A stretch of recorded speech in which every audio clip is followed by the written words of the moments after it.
بسم اللہ الرحمن الرحیم نحمدہ و نصلی علی رسول الکریم اما بعد۔ جیسے کہ آپ حضرات جانتے ہیں کہ آج بدھ کی رات ہم تزکیہ کے حوالے سے یہاں سب جمع ہوتے ہیں، اور اس کے پہلے حصے میں ہم یہ کتاب ہے التکشف عن مہمات التصوف، حضرت مولانا اشرف علی تھانوی رحمۃ اللہ علیہ کی، اور اس کے اندر انہوں نے تصوف کے حوالے سے کچھ گفتگو فرمائی ہے۔ آپ کو پتہ ہے کہ تصوف کی دنیا میں انسان جو ہے وہ دل کی صفائی دل کی پاکیزگی کے جو اشغال ہوتے ہیں، افعال و اشغال جو ہیں دل کی پاکیزگی سے متعلق ہوتے ہیں، اور اس میں کچھ ایسے احوال پیدا ہوتے ہیں جو بظاہر جو ہے وہ شریعت کے خلاف نظر آتے ہیں۔ تو بہت سے لوگ جو ناواقف ہوتے ہیں وہ پھر اس پہ اعتراض بھی کرتے ہیں کہ یار یہ کیا بات ہو گئی، یہ تو قرآن حدیث میں نہیں ہے، یہ کون سی پیری مریدی آ گئی، یہ باتیں کہاں سے آ گئیں، کہاں سے نکل آئیں۔ تو ان کو قرآن اور حدیث کی روشنی میں ان کو ثابت کیا گیا ہے۔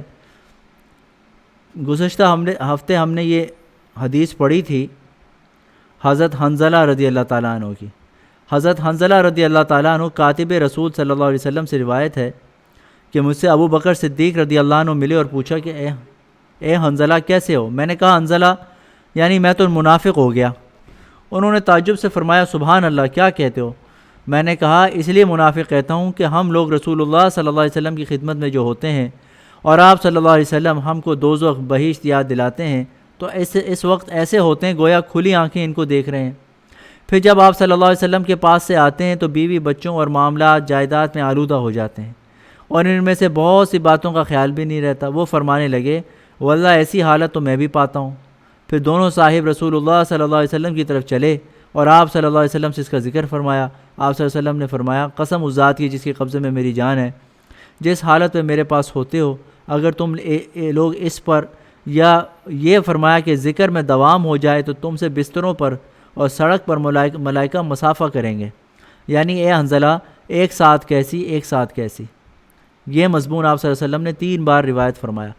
تو یہ حدیث بڑی مشہور ہے کہ ایک صحابی حنظلہ رضی اللہ تعالیٰ عنہ نے کہا نافقہ حنظلہ نافقہ حنظلہ، کہ حنظلہ تو منافق ہو گیا۔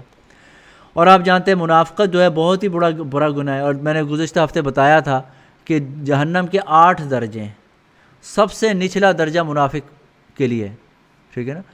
تو مختلف درجوں میں سب سے نچلا درجہ منافق کے لیے، تو کتنا برا درجہ ہے۔ اور منافقت اسے کہتے ہیں کہ دل میں کچھ ہو بات دل اور زبان پہ کچھ ہو، ٹھیک ہے نا؟ اور اس کے کئی درجے ہیں، منافقت کے بھی کئی درجے ہیں۔ سب سے بڑا درجہ تو یہ ہے کہ دل میں کفر ہے، زبان پہ اسلام ہے، یہ تو سب سے بڑا درجہ ہے۔ باقی اس کے پھر دیگر درجے بھی ہیں۔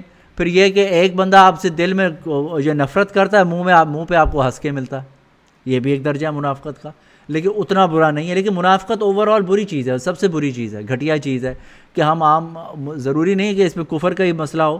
عام طور پہ بندہ کہتا ہے یار آپ بڑے اچھے آدمی ہیں، اور دل میں سوچ رہا ہے یار اس کو موقع ملے مجھے، میں پھر بتاتا ہوں اسے تو یہ بھی منافقت ہے، اس سے ایسے نہیں کرنا چاہیے۔ تو منافقت آپ سب جانتے ہیں۔ تو حضرت حنظلہ رضی اللہ تعالیٰ عنہ کو یہ شک ہو گیا کہ میں شاید منافق ہوں۔ حضرت ابو بکر صدیق نے فرمایا بھائی سبحان اللہ، آپ ایسے بات کیوں کر رہے ہیں؟ انہوں نے کہا کہ بھائی جب ہم حضور صلی اللہ علیہ وسلم کی مجلس میں ہوتے ہیں اور آپ ہمیں جنت جہنم کی باتیں بتاتے ہیں، آخرت کی باتیں ہمیں بتلاتے ہیں، تو ہم ایسے گویا کہ اپنی آنکھوں سے دیکھ رہے ہیں، ظاہر ایمان۔ پھر جب ہم گھر پہ آ جاتے ہیں تو ایسے بھول ہی جاتے ہیں جنت جہنم کو، ایسے مقاموں میں بیوی بچوں میں مشغول ہو جاتے ہیں۔ تو مجھے اس لیے لگتا ہے میں منافق ہوں، گھر پہ کچھ ہوتا ہوں اور آپ صلی اللہ علیہ وسلم کی مسجد میں کچھ اور ہوتا ہے میرا معاملہ، تو اس لیے لگتا ہے۔ تو حضرت ابو بکر نے کہا ہاں یار یہ حالت تو میری بھی ہے، پوچھتے ہیں۔ نبی صلی اللہ علیہ وسلم نے فرمایا حنظلہ اگر تم اس کیفیت میں جس کیفیت میں تم میرے سامنے ہوتے ہو کہ ہمیشہ جنت جہنم کو آنکھوں سے دیکھ رہے ہو، گویا کہ اتنا تمہارا استحضار ہو جائے تو تمہیں راہ چلتے ملائکہ تم سے مصافحہ کریں، یعنی کہ یہ آپ کے مصافحہ یوں تب کریں، اور کبھی پھر آپ نے یہ فرمایا کبھی ایسے ہوگا اور کبھی ویسے ہوگا۔ اب یہ حدیث کے الفاظ ہیں۔ اس سے کیا مسئلہ ایک انہوں نے نکالا، کشف ملکوت۔ بعض اوقات جو ہے اولیاء کاملین کو ملائکہ کا کشف ہو جاتا ہے، ٹھیک ہے نا؟ وہ کہتے ہیں بھئی یہ کیا بات ہو، یہ عجیب پیر صاحب میں ملائکہ کا کشف، یہ کیسے قرآن سے ثابت ہے؟ بھئی یہ حدیث سے ثابت ہے۔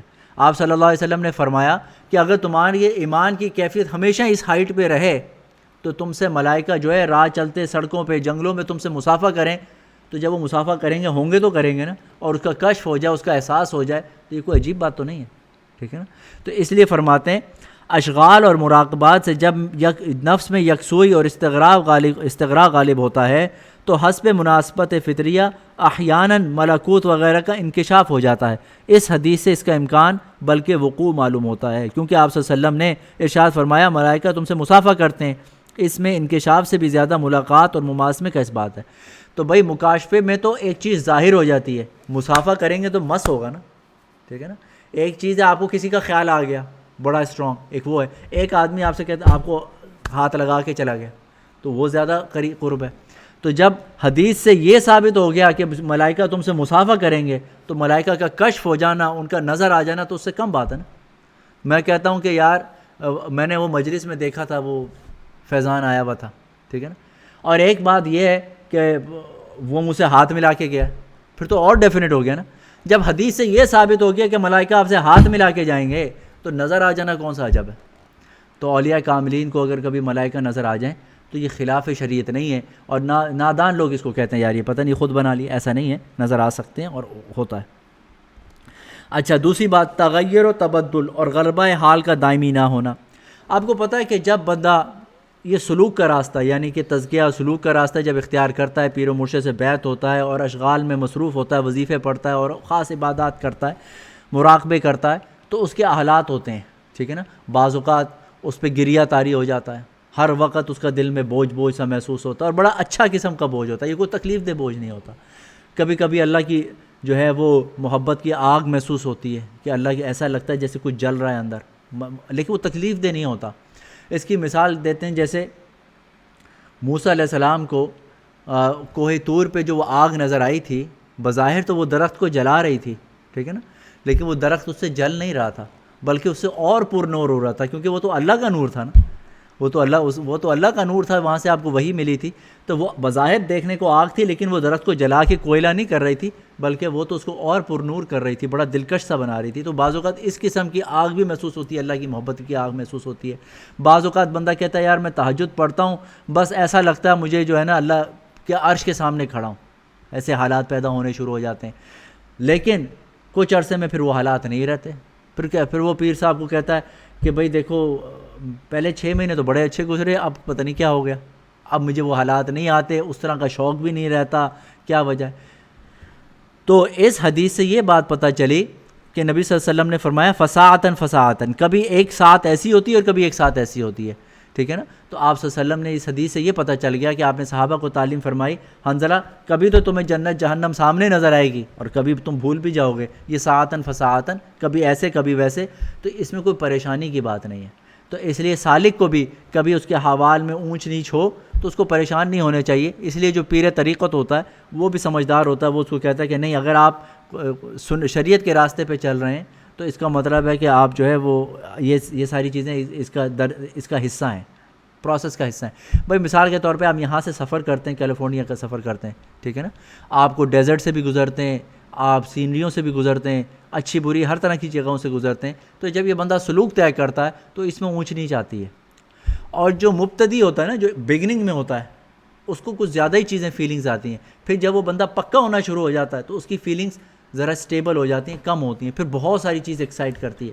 مثال کے طور پہ دیکھو، جب ایک ہانڈی پکتی ہے نا تو خوب اس میں ابال ہوتا ہے، پٹ پٹ پٹ پٹ چنے اس میں ابل رہے ہوتے ہیں، لیکن جب وہ چنے تیار ہو جاتے ہیں بس اب اس کے اندر اب وہ سیٹل ہو جاتا ہے، اب اس کے اندر وہ ابال نہیں رہتا، پھر وہ سیٹل ہو جاتا ہے، اس کا مطلب ہے وہ ہانڈی پک گئی۔ تو جب بگننگ میں وہ آواز زیادہ آتی ہے، لیکن جب چیز پک جاتی ہے، تیار ہو جاتی ہے، اس میں آواز کم آتی ہے۔ اور مثال سمجھیں، آپ یہاں سے جاتے ہیں خانہ کعبہ دیکھتے ہیں، پہلی دفعہ دیکھتے ہیں، گریہ جاری ہو جاتی ہے نا، گریہ طاری ہو جاتا ہے، آنکھوں سے آنسو جاری ہو جاتے ہیں، دعاؤں میں مزہ آتا ہے۔ آپ وہاں پہ 6 مہینے رہتے رہیں تو کیا خیال ہے اسی طرح سے رہے گا؟ نہیں، اب آپ کو وہاں پر جو ہے تھوڑا سا دل کو ٹھہراؤ مل جائے گا، 2-4 ہفتہ 10 دن کے بعد ہی ٹھہراؤ مل جائے گا۔ اب آپ کو اسی طرح کی کیفیت پیدا کرنے کے لیے بہت ہی زیادہ کوئی چیز نورانی دیکھنی پڑے گی۔ اس کا مطلب یہ نہیں ہے کہ آپ کا ایمان کمزور ہو گیا، اس کا مطلب یہ ہے کہ بھائی اب آپ کو وہ چیز آپ کے دل میں بیٹھ گئی ہے، متیقظ ہو گئی ہے، اب اگلی کوئی منزل چاہیے آپ کو، ٹھیک ہے نا۔ اب دیکھو، آپ کے اندر کسی کے اندر خدا نہ خواستہ کسی آدمی کے اندر وٹامن کی کمی ہو، ٹھیک ہے نا، کافی ٹھیک ٹھاک کمی ہے، آپ اس میں بڑی بڑی 1000 ملی گرام 2000 ملی گرام کی گولیاں کھائیں تو ایک دم آپ کو فیل ہوتا ہے کچھ ہو گیا۔ لیکن اگر آپ کے اندر وٹامن کی کمی نہیں ہے، آپ بلڈ ٹیسٹ آپ کا تقریباً نارمل آتا ہے، تو آپ کو ملٹی وٹامن اتنا بڑا ڈفرینس فیل نہیں کریں گے. آپ کہیں گے یار آپ کو وٹامن دیے تھے, کھا رہے ہو, فائدہ ہوا ہے؟ ہاں بھائی ہو رہا ہوگا, ٹھیک ہے نا. آپ سیب کھاتے ہیں, ہو رہا ہوگا بھائی فائدہ, کیوں؟ آپ کے آلموسٹ چیزیں بیس لائن پہ سیٹ ہیں. لیکن اگر آپ کے اندر ڈیفیشنسی ہے تو پھر آپ کو فیل ہوگا. تو اسی طرح سے یہ فرمایا کہ اکثر سالکین اس سے پریشان ہوتے ہیں کہ ہماری فلاں حالت ضعیف ہو گئی یا فلاں کیفیت زائل ہو گئی, شاید ہم کو تنزل ہو گیا, نیچے کو آ گئے, ہم اس سے مایوس و شکستہ دل ہو جاتے ہیں. شیوخ کاملین اس غلطی کو رفع کرنے کے لیے تحقیق فرمایا کہ حالات کا غلبہ دائم نہیں ہوتا, بالخصوص مبتدی کہ اس کو بہت تغیر اور تبدل پیش آتا ہے, جس کو تلوین کہتے ہیں, اور اہل تمکین کو بھی حالت میں ان کے مرتبے کے موافق تفاوت ہوتا ہے. اس حدیث سے اس کا بھی اس بات ہے کہ حضور صلی اللہ علیہ وسلم نے فرمایا ایک ساتھ کیسی اور ایک ساتھ کیسی. ٹھیک ہے. اچھا بھائی, مجاہدہ اور ریاضت میں میانہ روی اختیار کرنا. میانہ روی کا مطلب ہوتا ہے کہ نہ ٹو مچ ایکسٹریم, نہ نیچے, میانہ روی. بہت زیادہ بھی مجاہدہ نہ کرے, بہت کم بھی نہ کرے کہ سویا پڑا ہے, اور اتنا بھی نہ کرے کہ بالکل ہی دماغ میں خشکی بیٹھ گئی. ٹھیک ہے نا. فرمایا حدیث ہے, حضرت انس رضی اللہ عنہ سے روایت ہے کہ جناب رسول صلی اللہ علیہ وسلم مسجد میں تشریف لائے تو دیکھتے کیا ہیں کہ ایک رسی دو ستونوں کے درمیان تنی ہوئی ہے. آپ صلی اللہ علیہ وسلم نے فرمایا کیا چیز ہے؟ حاضرین نے عرض کیا کہ یہ حضرت زینب رضی اللہ عنہ کی رسی ہے, جب وہ عبادت سے ماندہ اور خستہ ہو جاتی ہیں تو اس سے لگ جاتی ہیں. آپ صلی اللہ علیہ وسلم نے فرمایا کچھ نہیں, اس کو کھول ڈالو. نفل نماز طبیعت کی تازگی تک پڑھنا چاہیے, اور جب ماندگی اور تاب ہو گیا تو بیٹھ جانا چاہیے. تو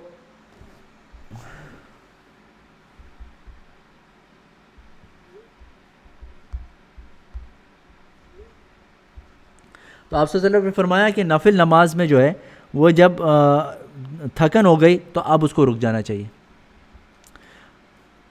اس لیے ائمہ سلوک نے اتفاق کیا ہے کہ مجاہدہ اور ریاضت اس قدر افراط و غلو نہ کرے کہ طبیعت تنگ ہو جائے یا صحت میں فطور پڑ جاوے. اس حدیث میں اس کی تعلیم اور تصریح موجود ہے. اچھا, اس پر بھی شبہ نہ کیا جائے کیونکہ جن حضرات سے کثرت اور مبالغہ منقول ہے ان پر بھی شبہ نہ کیا جائے, کیونکہ غلبہ شوق و قوت محبت میں ان کو فطور اور سستی اور تنگی عارض نہیں ہوتی. اچھا, آپ صلی اللہ علیہ وسلم نے حضرت زینب رضی اللہ تعالیٰ عنہ کی وہ رسی کھلوا دی کہ بھائی آپ جب تھک جاتی ہیں تو کیوں نماز پڑھتی ہیں, مطلب رسی سے لگا لیتی ہیں تاکہ تھکن وہ جاگی رہیں, اپنے آپ کو نفل نماز کے لیے اتنا مجاہدہ نہیں کرنا چاہیے. لیکن بعض اوقات ہمارے کچھ سلسلے کے بزرگ ہیں, ان کے بارے میں آتا ہے کہ انہوں نے بڑے بڑے مجاہدے کیے, بہت عرصے تک کئی سال تک کچھ کھایا نہیں پیا نہیں, اتنے دن روزے رکھے. تو پھر بندے کو یہ سوال پیدا ہوتا ہے کہ نفل روزے میں اس قدر مجاہدہ کیوں؟ کمزوری ہو جاتی تھی پھر بھی روزے رکھتے تھے. تو فرما رہے ہیں کہ آپ صلی اللہ علیہ وسلم نے جس منع کیا نا, جس وجہ سے منع کیا, وہ یہ فرمایا کہ نفل نماز طبیعت کی تازگی تک پڑھنا چاہیے. طبیعت میں تازگی ہو تو پڑھے, اور بعض اوقات انسان غلبہ شوق, اللہ کی محبت میں, اس شوق کے اندر اور قوت میں, محبت میں اس کو کسی قسم کی سستی اور تنگی محسوس نہیں ہوتی. ٹھیک ہے نا. اگر کوئی عاشق آدمی ہو نا تو اس سے پوچھو, اس کو ساری رات وہ ٹیکسٹ کرتا رہے گا, اس کو تھکن ہوگی. آپ کہیں گے یار میری آنکھیں جل رہی ہیں, اس کی جلیں گی نہیں کیونکہ اس کو پتہ مزہ آ رہا ہے. تو آپ کے لیے وہ اور بات ہے, کسی کے لیے اور بات ہے. تو ہر کسی کا تو وہ خاص اگر کیفیت کی وجہ سے, غلبہ شوق کی وجہ سے جو ہو اور تنگی نہ محسوس ہوتی ہو تو ان پہ بھی اعتراض نہیں بنتا, کیونکہ حدیث میں جس چیز کو منع کیا ہے وہ اس تنگی کو منع کیا ہے. ٹھیک ہے نا. اچھا بھائی, اللہ تعالیٰ کی ذات اور صفات پر دریا اور آفتاب وغیرہ کا اطلاق کرنا. بعض اوقات اللہ کی ذات کے بارے میں کہتے ہیں کہ بھائی دریا سے تشبیہ دیتے ہیں, سورج سے تشبیہ دیتے ہیں. ٹھیک ہے نا. کہتے ہیں یہ تو بڑی غلط بات ہے, یہ صوفیہ اکرام جو ہیں وہ ایسی بات کیوں کرتے ہیں؟ اللہ تعالیٰ تو قدیم ہے. قدیم ایک تو اردو کا قدیم ہوتا ہے, قدیم اردو میں اسے کہتے ہیں پرانی چیز. یار یہ بڑی قدیم چیز ہے, یار یہ تمہیں لگتا ہے سیل فون جو ہے نا بابا آدم کے زمانے کا رکھا ہوا ہے, قدیم ہے یہ. تو یہ, اور ایک عربی کا قدیم ہے. قدیم عربی میں قدیم اس کو کہتے ہیں کہ جس سے پہلے کوئی چیز نہ ہو, ابد الآباد سے ہو, ہمیشہ سے, ازلی ہو. ازلی کبھی ایسا وقت نہ آیا ہو کہ وہ چیز ہی نہ ہو, اس کو کہتے ہیں قدیم. اور ایسا کبھی وقت ہی نہ آئے کہ وہ نہ ہو, اس کو قدیم کہتے ہیں. کہ جس کی کوئی بگننگ بھی نہ ہو, جس کی کوئی اینڈ نہ ہو, اس کو کہتے ہیں قدیم. اور حادث کہتے ہیں وہ چیز جو کبھی نہ کبھی ایسا وقت ہو کہ وہ موجود نہ ہو, اس کو کہتے ہیں حادث.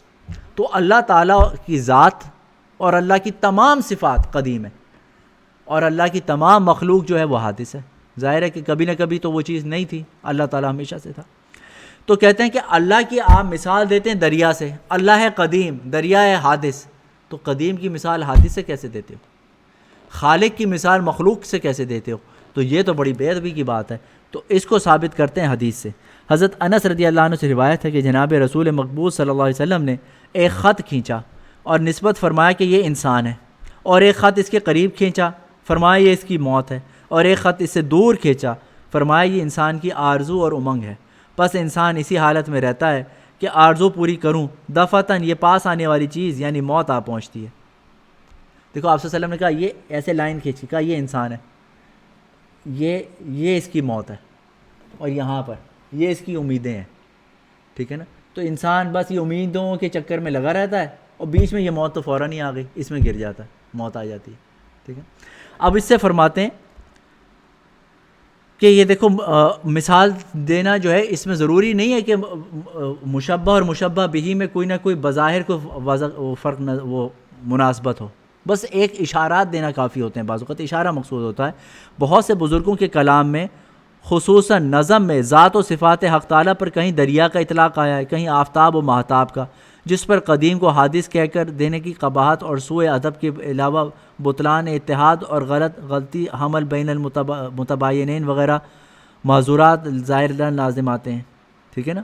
تو اس قسم کی باتیں آتی ہیں کہ آپ نے دیکھو اللہ تعالیٰ سے کہتے ہیں کہ جس طرح اللہ کی رحمت جو ہے ہر ایک پہ پہنچتی ہے، تو بعضوں کا کہہ دیتے ہیں یار جیسے آفتاب چمکتا ہے، روڑی پہ بھی چمکتا ہے اور گل گلزار پہ بھی چمکتا ہے، ٹھیک ہے نا۔ تو یہ تو نہیں ہے کہ سورج جو ہے وہ صرف مسلمانوں کو پہنچتی ہے، اس کی روشنی، اس کا فائدہ مسلمان کو بھی پہنچتی ہے، کافر کو بھی پہنچتا ہے، روڑی پہ بھی پہنچتا ہے، باغ میں بھی پہنچتا ہے سورج، ہر ایک کو نفع پہنچتا ہے۔ تو کہتے ہیں یار یہ اللہ کی رحمت اس سورج کی طرح ہے۔ تو لوگ کہتے ہیں یار یہ تو آپ نے بڑی غلط بات کی، سورج سے اللہ کی تشبیہ دے دی آپ نے، سورج تو حادث ہے، اللہ قدیم ہے۔ تو کہتے ہیں اس کو وہ کہتے ہیں کہ یہ سوء ادب ہے۔ کہتے ہیں سب سے پہلے تو یہ کہ قرآن کریم میں خود اللہ تعالیٰ نے اس طرح کی مثالیں دی ہیں۔ اللہ تعالیٰ نے اپنے بارے میں مثال دی ہے، اللہ نور السماوات والارض، اللہ زمین و آسمان کا نور ہے۔ پھر ایک جگہ فرمایا کمشکات فیہا مصباح، ٹھیک ہے نا۔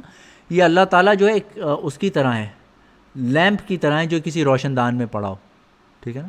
تو یہ اللہ تعالیٰ نے خود ایک وہ آیت نور ہے، اس کی تفصیلات زیادہ ہیں، لیکن میں آپ کو بتا رہا ہوں کہ اس طرح سے اللہ تعالیٰ نے اپنے آپ کو خود لیمپ سے تشبیہ دی ہے، روشنی سے تشبیہ دی ہے۔ تو اس کے اندر جو ہے کوئی غلطی نہیں ہے۔ دوسری یہ کہ خود رسول اللہ صلی اللہ علیہ وسلم نے خطوط کی طرف اشارہ فرما کر انسان کو اور موت کو اور امیدوں کو بتلا دیا۔ یوں نہیں فرمایا کہ یہ انسان کی طرح ہے یا موت کی طرح ہے یا امیدوں کی طرح ہے، حالانکہ مقصود یہی ہے، بس صحت اطلاق یقیناً ثابت ہوئی۔ تو مطلب یہ کہنے کا مقصد یہ ہے کہ جس طرح سے سورج کی روشنی پہنچتی ہے اسی طرح سے اللہ کی رحمت پہنچتی ہے، اس طرح سے کہنا یہ کوئی ایسی بات نہیں ہے، قرآن و سنت کے مطابق ہے۔ باقی باتیں جو ہیں بڑی وہ پیچیدہ ہیں، الفاظ بھی آپ نے دیکھ لیں کافی پیچیدہ ہیں۔ اچھا بھائی، اگلی بات یہ ہے کہ آپ کو پتہ ہے کہ اولیاء کاملین، پیر و مرشد آپ کو بعض اوقات مراقبہ بتاتے ہیں کہ بھائی آپ بیٹھیں مراقبہ کریں، اور مراقبہ اس سلوک کے راستے میں بہت اہم چیز ہے، بہت اہم چیز ہے۔ 2 گھنٹے کا مراقبہ بتایا جاتا ہے، 2 گھنٹے کا، 1 گھنٹے سے کم کا مراقبہ تو ویسے ہی کوئی نہیں ہے، ٹھیک ہے نا۔ مراقبے کا مطلب ہوتا ہے آپ ایک جگہ سکون سے بیٹھ جائیں، ایک خاص تصور ہے اس کو لیں، وہ ایک خاص تصور شیخ بتا دیتا ہے کہ آپ نے یہ تصور کرنا ہے، 1 گھنٹے تک یہی تصور باندھنا ہے، ٹھیک ہے۔ پھر اس میں بعض اوقات غنودگی آ جاتی ہے، اس میں بعض اوقات وہ خواب نظر آ جاتا ہے، تو شیخ جو ہے اس کے بارے میں پوچھتا ہے بھائی کیا تمہیں چیز نظر آئی، تو اس کو نوٹ رکھے، شیخ کو بتائے، اس سے پھر وہ سمجھ جاتا ہے کہ اس میں کتنی ترقی ہو رہی ہے روحانی طور پہ، تو اس سے پتہ چلتا رہتا ہے۔ تو کہتے ہیں بھائی یہ مراقبہ، خالی منہ بند کر کے، سر ڈال کے بیٹھنا، لائٹیں بند کر کے، یہ کہاں سے نکال لیا تم لوگوں نے، ٹھیک ہے نا۔ تو اس کو ثابت فرما رہے ہیں، موتو قبل ان تموتو، فرمایا حضرت ابن عمر رضی اللہ عنہما سے روایت ہے کہ جناب رسول اللہ صلی اللہ علیہ وسلم نے میرا کندھا پکڑا اور ارشاد فرمایا، دنیا میں اس طرح رہ گویا تو مسافر ہے، بلکہ گویا راہ میں گزر رہا ہے، یعنی راہ گزر رہا ہے۔ تو فرمایا کن فی الدنیا کا انک غریب او عابر السبیل، صحیح ہے نا۔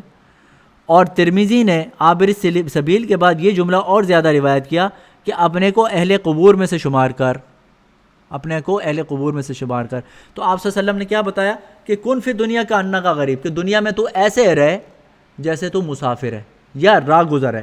اب دیکھو جب مسافر ہے، آپ یہاں پر آئیں تو پھر آپ کہتے ہیں یار میں صرف یہاں پر آیا ہوں 3 دن کے لیے، تو پھر میں چلا جاؤں گا، ٹھیک ہے نا، میں کسی جاب سے آیا ہوں، تو آپ یہاں پر اچھے ہوٹل میں تو رہتے ہیں، آپ کہتے ہیں یار مجھے 3 اسٹار ہوٹل میں نہیں رہنا، مجھے 5 اسٹار میں رہنا ہے، آپ 5 اسٹار میں تو رہتے ہیں لیکن آپ اسے دل نہیں لگاتے، اس کا جم بھی یوز کرتے ہیں، اس کا سوئمنگ پول بھی یوز کرتے ہیں، اس کا کانٹیننٹل بریک فاسٹ بھی کھاتے ہیں، ٹھیک ہے نا، اس کے اندر آپ ایکٹیویٹی روم میں بھی بیٹھتے ہیں، لیکن اس سے دل نہیں لگاتے۔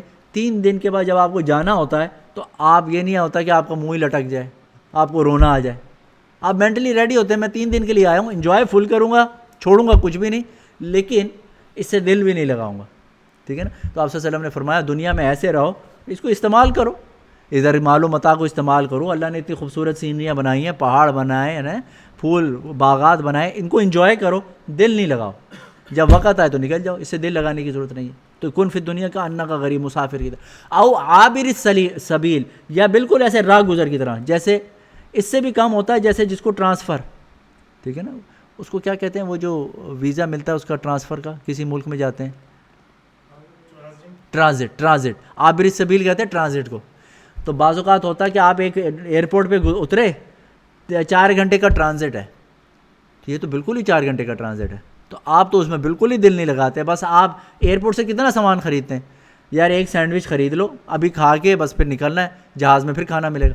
کوئی کہتا ہے نہیں یار ایک جیب میں بھی ڈالو، اور بھائی ایک جیب میں کیوں ڈالنا ہے، نہیں ڈال لو، ایکسٹرا ہونا اچھی بات ہے، بھائی اللہ کے بندے میرا ایک ہی پیٹ ہے کتنا کھا لوں گا، ایک سینڈوچ دے دو، ایک سوڈا دے دو، اس میرا پیٹ بھر گیا، اب جہاز میں اگلا سفر ہے وہاں پھر ملے گا، ٹھیک ہے نا، مجھے مسئلہ نہیں، یار یہاں بڑے اچھے کپڑے خریدو، نہیں بھائی مجھے کپڑے چاہیے ہی نہیں، آپ کہتے ہیں نہیں یار مجھے ٹھنڈ لگ رہی ہے، اچھا چلو ایک کوٹ خرید لو، لیکن آپ کو کیا نہیں 2 خرید لو، بھائی نہیں چاہیے بھائی 2 میرے پاس، مجھے ایک کی ضرورت ہے، آگے پھر سفر ہے مجھے، ہے نا، آپ بالکل ضرورت کی جتنی چیز ہوتی ہے، کافی ہے کافی لیں گے، 2 کافی نہیں لیں گے، یعنی اتنی آپ احتیاط کرتے ہیں، بیگل لیں گے تو بس ایک، یا بیگل کھا لیا تو آپ سینڈوچ نہیں کھائیں گے، کیوں 4 گھنٹے کا اسٹے کیا کرنا ہے، تو آپ برسلی بالکل ٹرانزٹ کی طرح رہو، اگر ایک جوڑے کی ضرورت ہے 1 جوڑا رکھو، 2 جوڑوں کی ضرورت ہے 2 جوڑے رکھو، تیسرے کی ضرورت ہی نہیں ہے، ٹھیک ہے نا، آپ بر السبیل بن کے رہو۔ تو آپ صلی اللہ علیہ وسلم نے یہ تعلیم فرمائی، تو دیکھو یہ ایک طرح کا مراقبہ ہے نا، بندہ عام طور پہ مراقبہ کرو، یار آپ مسافر ہیں، یار آپ ٹرانزٹ میں ہیں، یہ مراقبہ ہی تو ہے، تو یہ مراقبہ بھی اسی حدیث سے ثابت ہوتا ہے۔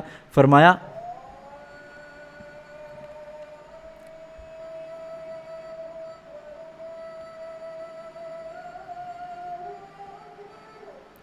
کہتے ہیں مراقبہ کسے کہتے ہیں، کسی مضمون کا دل میں اکثر احوال میں یا محدود وقت تک اس غرض سے کہ اس غلبے سے اس کے مقتضائے پر عمل ہونے لگے تصور رکھنا مراقبہ کہلاتا ہے۔ کہتے ہیں کسی خیال کو اپنے دل میں جمانا اس وجہ سے کہ اس خیال کی وجہ سے آپ کے عمل میں کوئی بہتری آ جائے، اس کو مراقبہ کہتے ہیں، ٹھیک ہے نا۔ تو آپ صلی اللہ علیہ وسلم نے یہ اس لیے نہیں کہا کہ آپ مسافر بن کے رہو کیونکہ آپ بالکل ہی آپ مسافر بن جاؤ، ایسا نہیں کہا، تاکہ آپ کے عمل میں اس طرح کی چیزیں ریفلیکٹ ہونے لگیں، کہتے ہیں اس کو تو مراقبہ کہتے ہیں۔ جو اعمال مقصود قلب میں سے ہے اس حدیث میں اس کا امر ہے، کیونکہ اہل قبور میں سے اپنے آپ کو شمار کرنا عمل قلب کا ہے، اور اثر اس پہ مرتب ہے جو تقلیل تعلقات دنیویہ اور مثل میت کی شہوت اور غضب اور اخلاق ذمیمہ کا مضمحل اور انقیاد و تفویض کا غالب ہو جاتا ہے۔ یہ الفاظ بھی جو ہے نا بڑے مشکل ہیں، تو مطلب کہنے کا یہ ہے کہ جب آپ اپنے آپ کو کہیں گے کہ آپ صلی اللہ علیہ وسلم نے یہ جو فرمایا وعد نفسک من اہل القبور، اپنے آپ کو قبر والوں میں شمار کرو، بالکل مردہ شمار کرو۔ اب جو مردہ ہے اس کے کوئی تعلقات تو نہیں ہوتے، ٹھیک ہے نا، تو اس کے تعلقات ایسے آدمی کے کم ہوں گے دنیا میں، اور میت کی طرح جس طرح کوئی اس کے اندر شہوتیں نہیں ہوتی، اس کے اندر شہوت نہیں ہوگی، غضب غصے کی بات نہیں، اخلاق کے ذمیمہ کی بھی ضرورت نہیں ہے۔ جب آپ کہیں گے یار میں تو مردہ ہوں، تو مردہ کو کسی پہ کیا غصہ آتا ہے، کوئی غصہ نہیں آتا، ٹھیک ہے۔ میاں صاحب کو بڑا ہاتھ،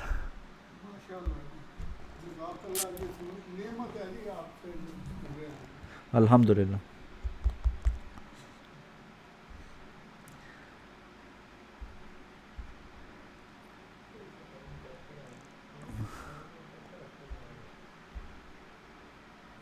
اچھا بھائی، اب یہ ہے کہ اللہ تعالیٰ کی محبت پیدا کرنے کے لیے یہ درس مثنوی کا ہم نے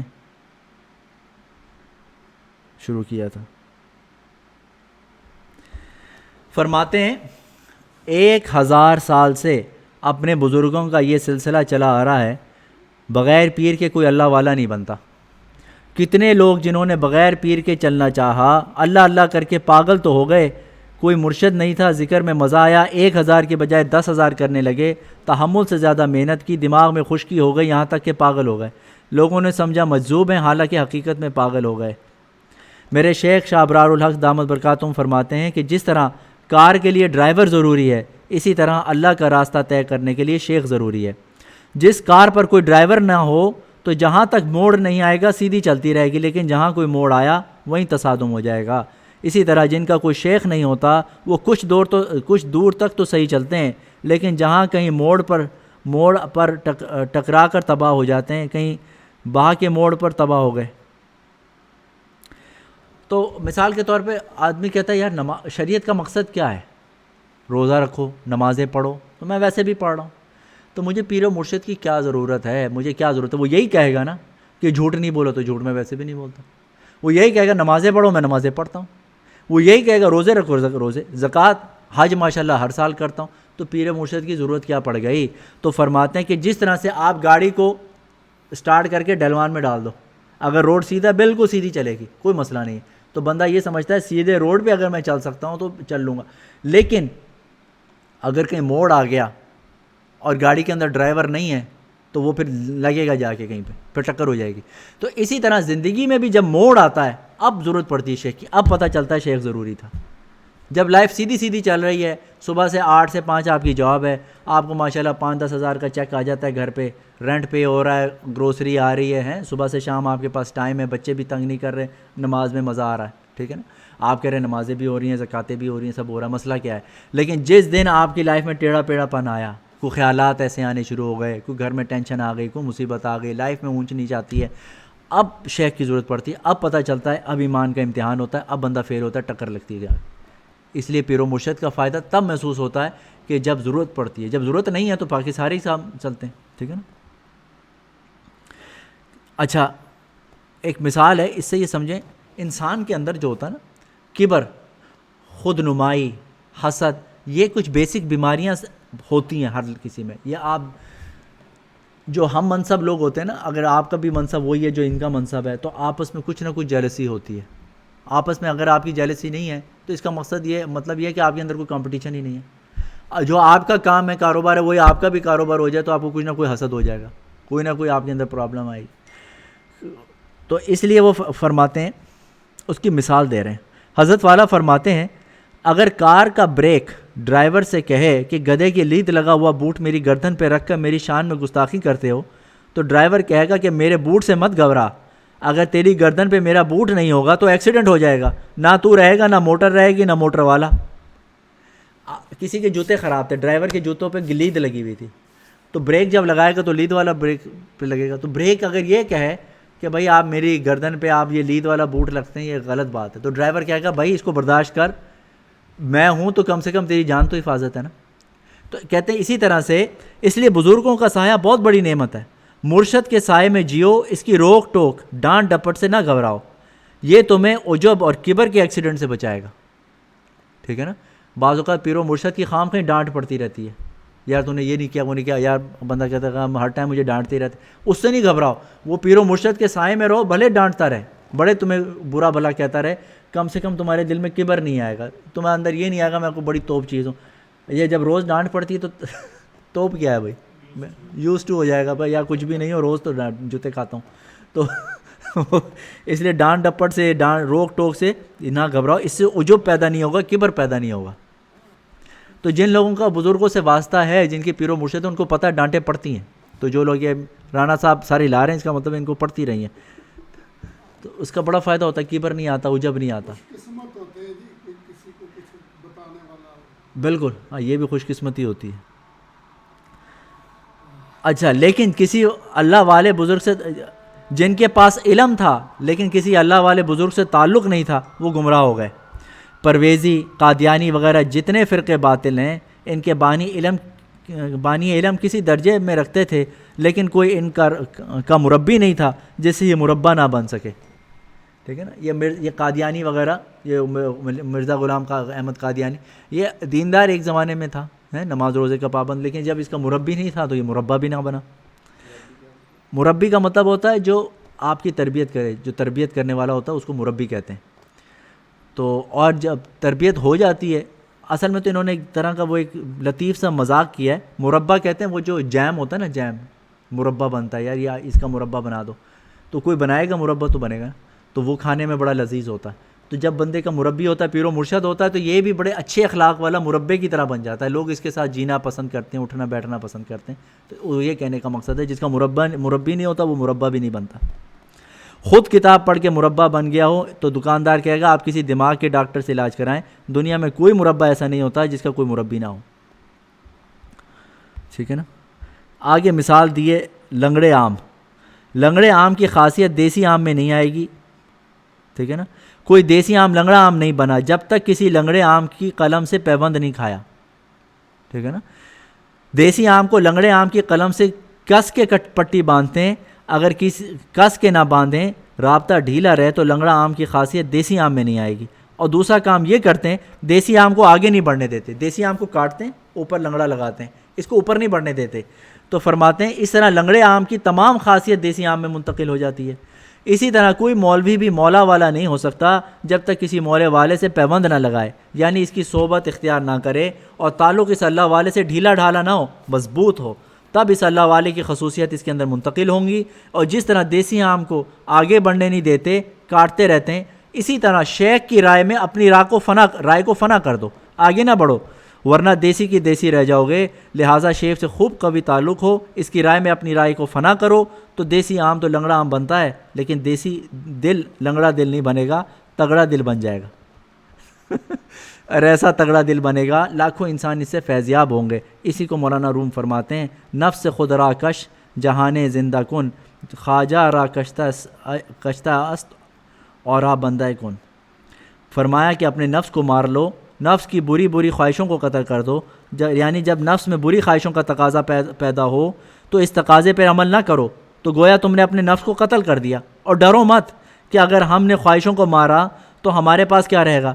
بظاہر تو خوشیوں کی موت نظر آ رہی ہے, لیکن اگر تم نے ذرا سی ہمت کر لی, ان خواہشوں کی موت سے تمہیں ایسی حیات عطا ہوگی کہ تم اپنی جان میں سینکڑوں جان محسوس کرو گے. ایک عالم تم سے زندہ ہوگا. نفس تو غلام تھا, روح آقا تھی, لیکن تمہارے نفس نے روح کو مار دیا, غلام نے آقا کو قتل کر دیا, لہٰذا تم اس سے قصاص لو. کہتے ہیں یہ نفس ہے, ٹھیک ہے نا, یہ نفس غلام ہے, روح جو ہے وہ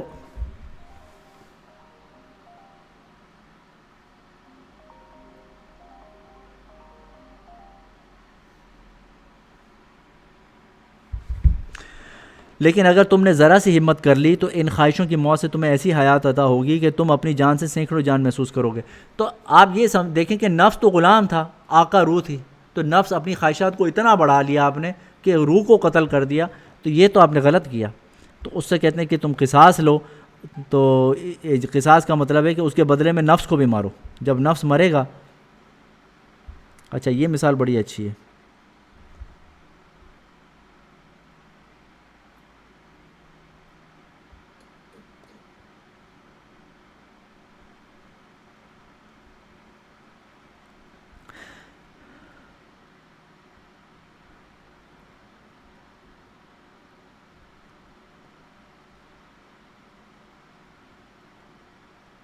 یہ جسم, یہ نفس جو ہے یہ تو گھوڑا اور سواری ہے, روح سوار ہے. یہ جو جسم ہے, یہ جو ہمارا نفس ہے, یہ گھوڑا ہے, اور روح جو ہے نا ہماری روح, پاکیزہ روح جو اللہ نے ہمارے اندر بھیجی, وہ اس کی سوار ہے, وہ سواری کرتی ہے, اور یہ سواری ہے اور وہ سوار ہے. سواری کو سوار کے تابع ہونا چاہیے. سو جدھر چاہے اس کو لگام پھیر دے. لیکن اگر کسی شخص کو دیکھو کہ بے بس گھوڑے پر بیٹھا ہے, گھوڑا جدھر جاتا ہے اس کو لے جاتا ہے, تو یہ سوار نہیں ہے, گھوڑا اس پر سوار ہے. ٹھیک ہے نا. ہونا تو یہ چاہیے آپ جب گھوڑے پہ بیٹھیں, آپ کو دل چاہتا ہے میں رائٹ چلا جاؤں, تو آپ نے گھوڑے کو اشارہ کیا, رائٹ چلا گیا. آپ نے لیفٹ کیا, تو اس کا مطلب ہے آپ گھوڑے کی سواری کر رہے ہیں. لیکن آپ کو گھوڑا اپنی مرضی سے بھگائے پھرتا, بالکل اچھلے میں, پتہ ہی نہیں آپ کو ادھر جا رہا تو ادھر چل دیا, ادھر جا رہا ہو, اس کا مطلب ہے گھوڑا آپ کی سواری کر رہا ہے. بظاہر تو آپ گھوڑے پہ بیٹھے ہیں, لیکن لگتا ہے گھوڑا آپ کی سواری کر رہا ہے. تو اس لیے وہ کہتے ہیں کہ انسان کی روح جب نفس پہ بیٹھی ہے, آپ ہر چیز نفس کے مطابق کر رہے ہیں. نفس نے کہا یار اس کو دیکھ لو, یار یہ گانا سن لو, یار یہ مووی دیکھ لو, یار یہ پارٹی کر لو, یار یہ کر لو, وہ کر لو. جب آپ نے نفس کو فالو کیا, تو اس کا مطلب ہے نفس آپ کو چلا رہا ہے, نفس آپ کی سواری کر رہا ہے, آپ نفس کی سواری نہیں کر رہے. تو اس طرح جس کا نفس اس سے جو گناہ چاہتا ہے کراتا ہے، تو معلوم ہوا روح سوار نہیں ہے، نفس خود اس پہ سوار ہو گیا، روح سواری بن گئی، نفس دشمن کے قبضے میں آ گیا۔ لہٰذا مولانا روم فرماتے ہیں کہ اس نفس دشمن کو مغلوب اور محکوم کر کے روح کا غلام بناؤ، سواری کو سوار کے تابع کرو، یہ تمہارے اشاروں پر چلے، جہاں کہو کہ نظر جھکا لے تو یہ نظر جھکائے، جو حکم اس کو دو یہ خلاف ورزی نہ کر سکے۔ جب روحانیت غالب ہو جائے گی تو نفس مغلوب ہو جائے گا، جب کہو کہ مسجد کی طرف چل تو مسجد کی طرف چلے گا۔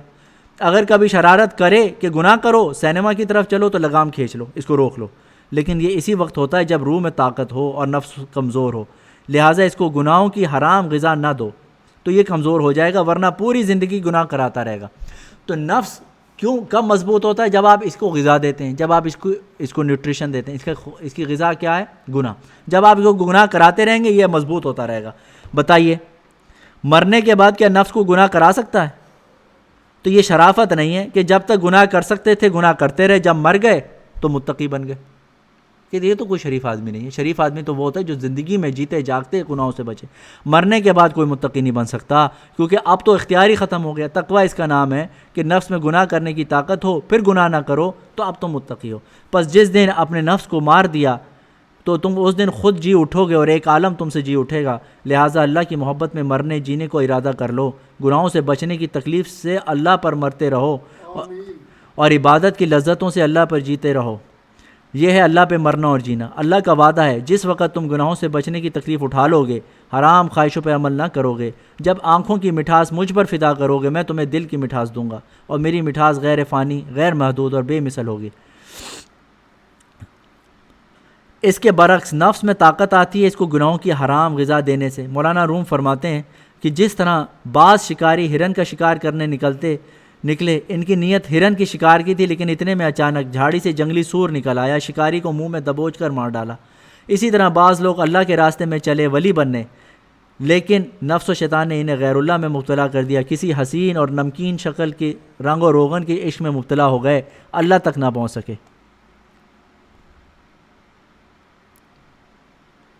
بعض بیوقوف لوگ اپنے الزام میں اللہ کے طالب ہیں، لیکن حسین شکلوں کو دیکھ کر مسکراتے ہیں، دل میں خوشی محسوس کرتے ہیں۔ یہ حرام خوشی محسوس کرنے والا انتہائی گدھا، نمک حرام اور خبیث و تباہ ہے، کبھی اللہ تک نہیں پہنچ سکا۔ بڑے سخت الفاظ ہیں کہ حرام لذتوں پہ، حسین چہروں پہ اپنے آپ کو دل میں خوشی محسوس کرتا ہے، تو یہ بڑی وہ ہے۔ مولانا روم فرماتے ہیں جس کو بھی اللہ کو بھی چاہتے ہو اور دنیا مردار کی حرام لذت بھی اڑانا چاہتے ہو، لہٰذا اللہ کو پانے کا تمہارا خیال محض جنون اور پاگل پن ہے۔ اللہ کو پانے کے لیے نا کرتے ہیں۔ اچھا یہ ایک مثال دے رہے ہیں، یہ اس سے اندازہ ہوتا ہے۔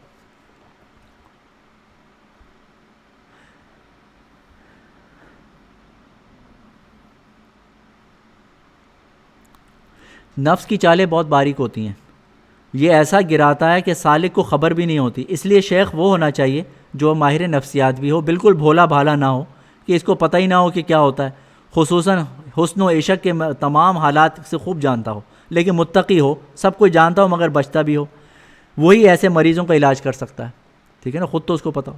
میں جو کچھ بتا رہا ہوں فرضی قصے نہیں ہیں۔ مثلاً بہت سے لوگ جہاز میں کنارے والی سیٹ پر بیٹھتے ہیں تاکہ آتے جاتے ایئر ہوسٹس کے جسم سے کونی لگ جائے۔ نفس کی سازشیں بہت باریک ہوتی ہیں، ان کو وہی سمجھ سکتا ہے جن پر اللہ کا فضل ہو۔ اس نفس کے اتنے مکر اور قید ہیں کہ اللہ ہی ان کی حفاظت فرمائے، وہی اپنے نفس کی مکاریوں کو سمجھ سکتا ہے۔ اس لیے حکیم الامت مجدد ملت مولانا اشرف علی تھانوی رحمۃ اللہ علیہ فرماتے ہیں کسی حسین کو دیکھ کر ٹوپی سیدھی نہ کرو، داڑھی میں کنگھی نہ کرو، چشمہ ٹھیک نہ کرو، بالوں کو نہ سلجھاؤ، چہرے کا پسینہ نہ صاف کرو، کہ یہ سب نفس کے مکر ہیں۔ اس طرح وہ آپ کو اس حسین کی نظروں میں منتخب یعنی سلیکٹڈ کرانا چاہتا ہے،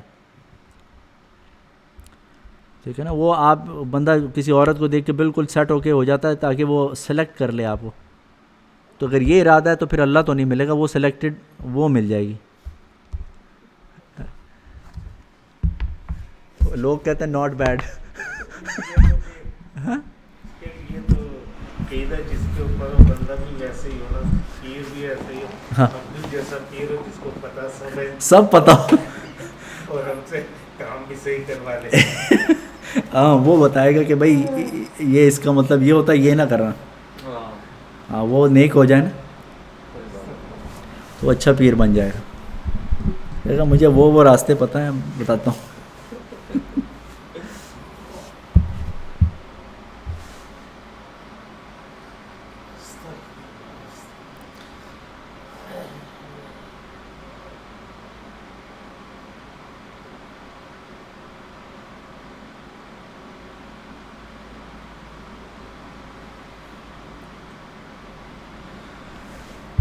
اچھا بھائی اب ذکر کرتے ہیں انشاءاللہ.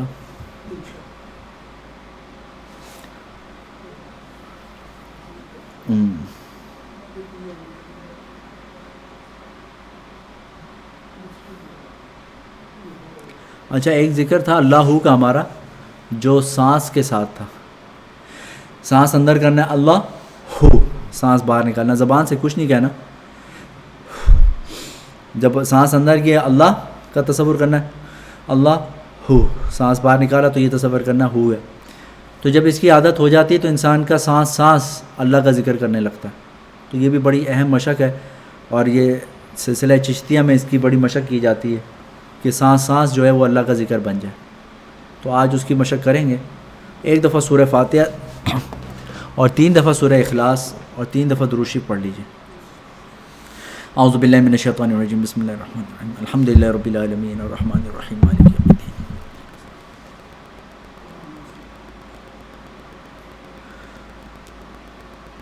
قل هو اللہ احد اللہ الصمد.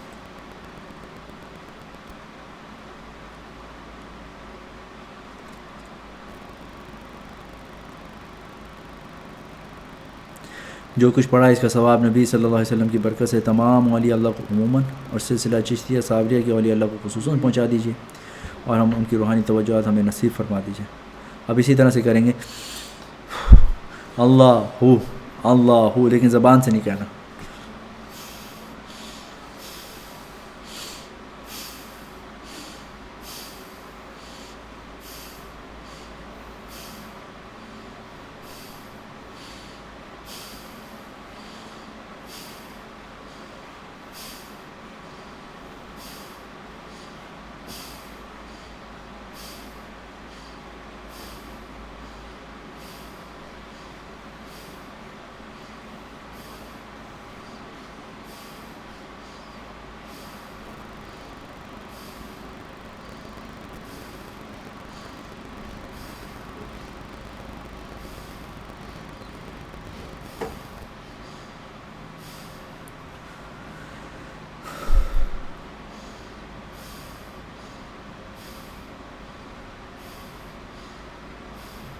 اللہ ہو,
لا الہ الا اللہ محمد رسول اللہ صلی اللہ علیہ وعلی آلہ وصحبہ وبارک وسلم تسلیما کثیرا کثیرا.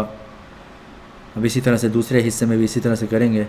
سانس اندر لینے میں اللہ اور سانس نکالنے میں ہو کا تصور کریں گے.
لا الہ الا اللہ محمد رسول اللہ صلی اللہ علیہ وعلی آلہ وعلی آلہ وصحبہ وبارک وسلم تسلیما کثیرا کثیرا. اب اسی طرح سے تیسرا حصہ بھی اسی طرح سے کریں گے.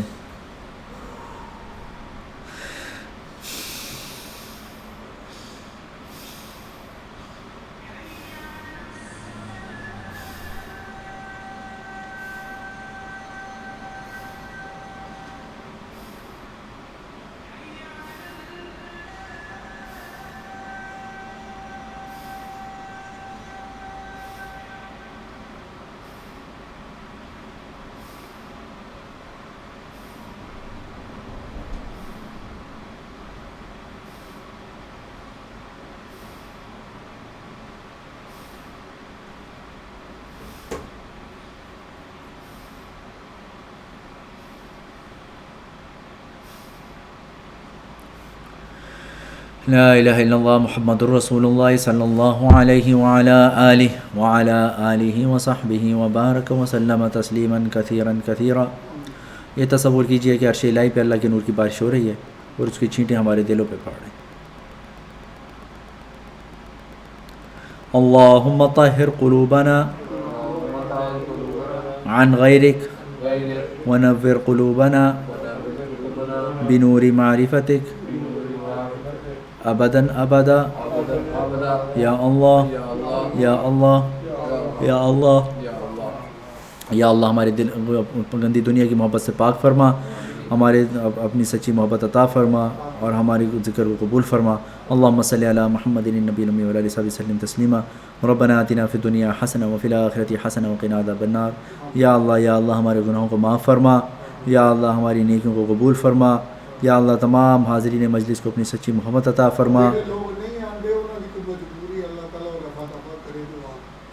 یا اللہ اس مسجد کو یا اللہ مرکز ہدایت بنا. یا اللہ لوگوں کے قلوب کو اس کی طرف متوجہ فرما. یا اللہ جو حضرات نہیں آ سکے, آنا چاہتے تھے نہیں آ سکے, یا اللہ ان کی تمام مجبوریوں کو یا اللہ ختم فرما. یا اللہ ان کو آنے کی توفیق عطا فرما. یا اللہ ان کے قلوب کو متوجہ فرما. ہر قسم کی آفات سے اور ہر قسم کی مصیبتوں سے یا اللہ ان کو نجات عطا فرما, تاکہ یا اللہ وہ بھی تیرے ذکر کے لیے یا اللہ وہ آئیں. یا اللہ ان کے دلوں کو بھی صاف فرما, تمام حاضرین مجلس کے دلوں کو صاف فرما, اپنی سچی محبت عطا فرما, نبی صلی اللہ علیہ وسلم کی سنتوں پہ چلنے والا بنا. یا اللہ ہمیں یا اللہ اس تزکیہ نائٹ کے میں جمع ہوئے ہیں, تزکیہ نفس کے سلسلے میں یا اللہ ہمارا تزکیہ نفس فرما. یا اللہ ہماری سوچوں کو پاک فرما, آنکھوں کو یا اللہ خیالات کو پاک فرما. یا اللہ ایک ایک چیز کو یا اللہ ہمارے پاک فرما. یا اللہ ہمارے اعمال میں قوت عطا فرما. یا اللہ گناہوں سے یا اللہ بودھ نصیب فرما. یا اللہ گناہوں کی یا اللہ نفرت یا اللہ ہمیں نصیب فرما. یا اللہ اپنی عبادت کا شوق عطا فرما. یا اللہ یہ جن بزرگان دین کا یا اللہ ہم کلام پڑھتے ہیں, یا اللہ جو بزرگان دین کا ہم قصے پڑھتے ہیں, یا اللہ ان کی روحانی توجہات ہمیں نصیب فرما. یا اللہ اس مقبول راستے میں یا اللہ ہمیں بھی یا اللہ چلا. آمین رب العالمین. یا اللہ جو بیمار ہیں یا اللہ ان کو صحت کلی عطا فرما. یا اللہ ہمارے مسجد کے میاں صاحب یا اللہ مسجد کی خدمت کرتے ہیں. یا اللہ ان کا ایگزام ڈرائیونگ کا ایگزام آنے والا ہے. یا اللہ ان کو یا اللہ بھرپور کامیابی عطا فرما. یا اللہ غیبی نصرت عطا فرما. یا اللہ غیبی مدد سے یا اللہ ان کو کامیاب فرما. یا اللہ یہ لائسنس لے کے گاڑی سے یا اللہ تیرے دین کی خدمت کرنا چاہتے ہیں. یا اللہ ان کی نیک نیتوں میں یا اللہ ان کے یا اللہ پوری کی پوری مدد فرما, ان کو کامیاب فرما. یا اللہ ان کی تمام یہ نیک نیتیں قبول فرما. یا اللہ جو مسجد کی یہ نیک خدمت کرتے ہیں یا اللہ ان کو بھی اپنی بارگاہ میں قبول فرما. یا اللہ ان کی جو ضروریات ہیں یا اللہ مادی وسائل کی جو بھی ان کو درکار ہیں یا اللہ وہ مہیا فرما. آمین یا رب العالمین. وصلی اللہ تعالیٰ علی خیر خلق محمد و علیہ وسلم.